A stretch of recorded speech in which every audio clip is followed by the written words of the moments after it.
Пензионерите сметаат дека освен најавеното зголемување на пензиите од 2 пати по 2.500 денари што го најави премиерот Мицкоски, треба да има и други покачувања согласно зголемените трошоци за живот и зголемената инфлација, која веќе го потрошила и ова зголемување за кое што пензионерите се борат скоро една година. Сметаат дека треба да има и некоја разлика во покачувањето помеѓу највисоките и најниските пензии, затоа што разликата била огромна. Понатеки како ќе одаат цените, како ќе диктира пазар се и се што ќе видиме дали ќе стигна или нема да стигна, ама 80% со ниски примања нема да стигна парите. Значи ќе треба да има повторно нова корекција. Треба. Малку се по 2,5 илјарки. По 5 илјарки сега и на другиот пат уште по 5. Ама не на сите. Мора да има разлика.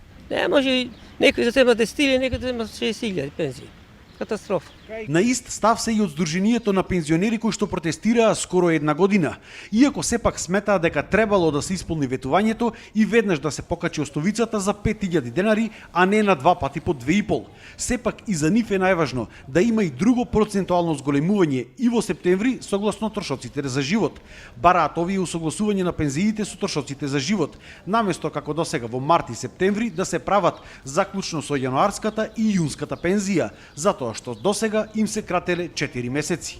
Дел од пензионерите пак се задоволни и со сегашната одлука на владата. Презадоволни сме бе оти, како 2 пати. Ми кажа овој премиерот. Кажа, буџетот е празен, пари нема.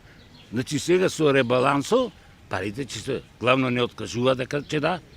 Се откај најдоја овие 5.000, а овие досегашни по 500. Ама тоа не е можно така наеднаш. Во титуи сега дојдува. Знаеш, сега пред доде тие ги празнат касите, не ги полнат. Па не смете да биде и на 2 пати. Од Сдруженијето на пензионери кои што протестираа за зголемени пензии, за идната недела најавија одржување на собрание на кое што јавно ќе ги изнесат своите ставови.